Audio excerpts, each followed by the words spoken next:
70 to 200 millimeters. It's one of those focal ranges that just is unbelievably versatile. I love it. I absolutely love it. There's so much that you can do with it and the kind of imagery that you can create.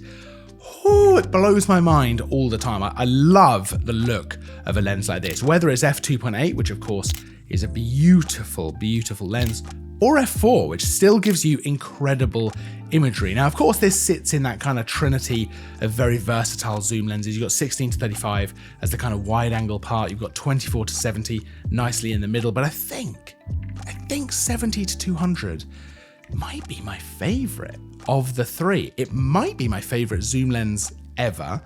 It might be my favorite lens ever, and is definitely something I gravitate towards for all kinds of photography and video as well. Let's talk about why. It's Tutorial Tuesday.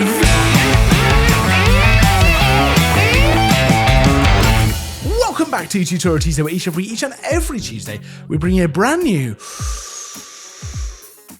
fresh photography tutorial. This week, of course, is absolutely no different. We are talking about the many possibilities of a 70 to 200 millimeter lens. Whether it's f2.8 or f4, there are so many things you can do with this. And let's get into why this lens really, I think, belongs in every photographer's kit bag. It's such a staple workhorse of a lens. Now, in terms of the type of photography that you can shoot with this lens, it's easy to immediately think of types of photography that need a longer lens, so wildlife and sports, stuff like that. And absolutely you can do that with this lens. Wildlife, yes, it's not as long as, 150 to 600 millimeter lens, but you can still absolutely capture some great wildlife stuff with this lens, especially if it's a little bit closer than kind of, half a mile away. Sports, absolutely. Fast moving subjects, absolutely. In this case, my dog, no problem. Or a car actually kind of drifting around a circuit, absolutely no problem. The lens itself, they're not the smallest lenses, but they're kind of not that ridiculously big either, which makes them very hand-holdable and very maneuverable for those faster subjects like that, which makes it very easy to go out and capture that kind of thing. But it's not just about that kind of photography.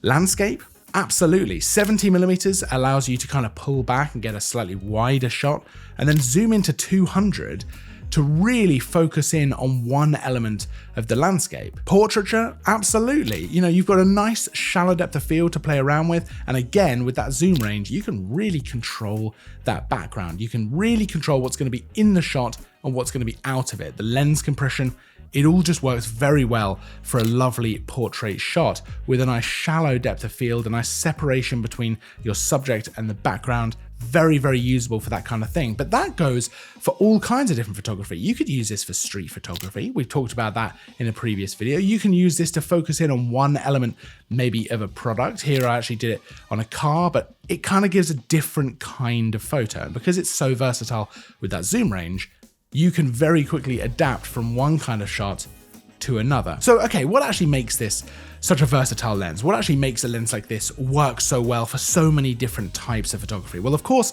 that focal range, 70 to 200 millimeters, is pretty varied. 70 millimeters, obviously the top end of a 24 to 70, but it's a little bit below something like an 85 millimeter. So it's a little bit wider than that. It allows you a little bit more scope to capture more of the environment if you want to shoot a portrait. It allows you a little bit more scope to actually get more of the environment in for a landscape shot.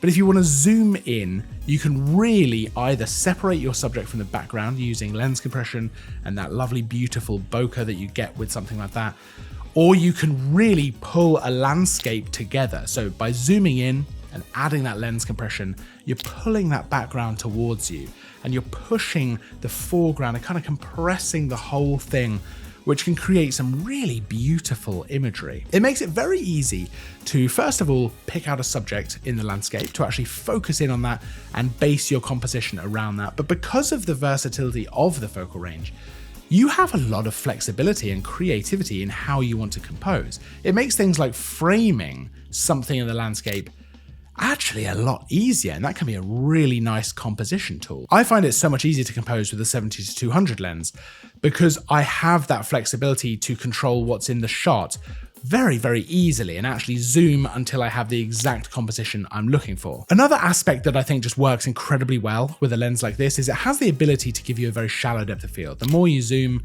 the kind of shallower it's going to get. And you can get a very nice separation between your subject and your background if you want that kind of shot. But you can also shoot something like this where you have everything in focus. It's still easy enough to actually just keep everything in focus, have a nice deep depth of field. So again, a huge amount of flexibility there. And of course, I touched on it before, but one of the biggest advantages to using a lens like this is that it forces you to pick a subject no matter what you're shooting. So whether it's landscape, portrait, street, wildlife, sports, whatever it is, you have to pick a subject.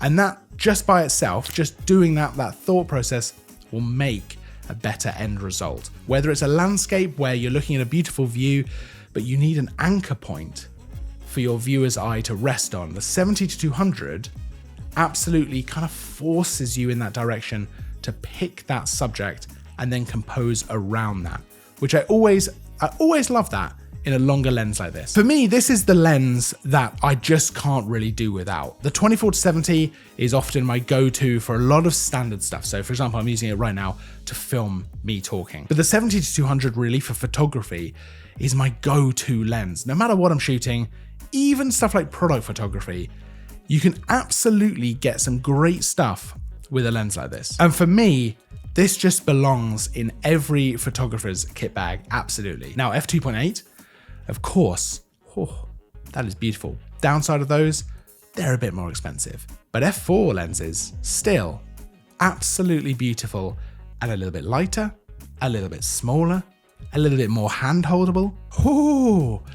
A great option as well, not to be overlooked. Now, I'd love to hear your thoughts. 70-200, what do you think? Are you into it? Do you love it? Do you have it? Is it your go-to lens? I'd love to hear your thoughts about the 70-200. Are there other things you use it for that I've not even touched on here? I'd love to hear all that. Pop it down in the comments. It's so interesting to me because, different perspectives, different people, always something to learn. Don't forget to like and subscribe as well. There's new content all the time. I will see you in the next video, but until then, as always, thanks for watching.